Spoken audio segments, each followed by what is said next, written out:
Antonio Mireles versus Eric Perry. Um, yeah, to those who don't know, they recently fought over in Vegas. Fight was shown live on ESPN Plus. You can go to ESPN Plus right now and watch the replay. This fight took place in the undercard of the Janny Beck Alim Hanala versus Bentley fight, and yeah, the fight lasted one round. The fight ended in the first round, and this was the results. Perry ended up getting dropped, and and yeah, he couldn't make the 10 count. Uh, he was done. I honestly expected more from Perry. I thought he would give Mireles some problems early on, but I guess the height, the reach, the speed, the power of Mireles was just a little bit too much for Eric Perry to handle. Couldn't find the range, couldn't get in the inside. Maybe he was headhunting too much. I feel like Perry. Um, but yeah, Mireles knocked him out. A lot of people were rooting for Perry. I got a lot of comments. I got a lot of comments of people, saying that Eric Perry was gonna win. But obviously that did not happen. He seemed fine though. He was able to eventually get up. So it's a good thing. At the end of the day, it's a good thing that Eric Perry's fine and he gets to go home to his family.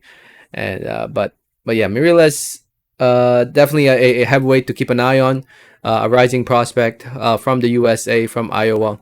25 years old, so he's young, he's strong, he has a long future ahead of him. 6-0 now as a pro, 6 wins coming by way of knockout TKO. So, so yeah, he's an exciting heavyweight, and if he keeps this up, I'm sure his fan base will continue to grow, and more people will hear about him, more people will watch him, and eventually, in the next few years or so, he'll eventually be in there in a big fight. This was his first scheduled 6 rounder, so he fought one, two, three, four, 5 fights that were scheduled for 4 rounds. I think 5 fights of 6 rounders would be fine as well. And by the time he's like 28, hopefully he's fighting a top contender and eventually fighting for a world title in his late 20s. At the pace he's going right now, I think he no need to rush Mireles right now. There's no need to fight the top heavyweights at the moment. Top heavyweights are way too tough right now. So Mireles should take the slow track of improving and learning, and I think eventually one day he's somebody that people will talk about. As for Eric Perry, Mr. Perry, at the age of 36 years old, um, going to this fight, he was 279. He was 284 in his last fight, so he lost some weight, 5 pounds.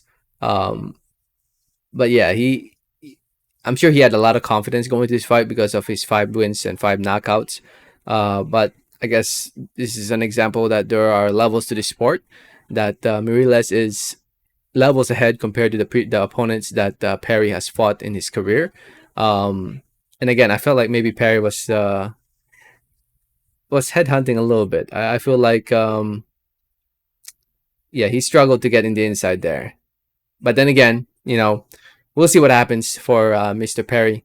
Uh, I mean, based off the comments I've been getting, seems like he has a very supportive fan base. But obviously, maybe it's time to think about what's next after boxing. I mean, he's 36 years old, so the room for growth isn't really there at the moment. You see, he's Eric Perry. His own manager is himself, Eric Perry. Anyway, if you saw the fight, let me know what did you think about it in the comments. Thanks for listening and watching, and like always, have a great day. All right, thanks.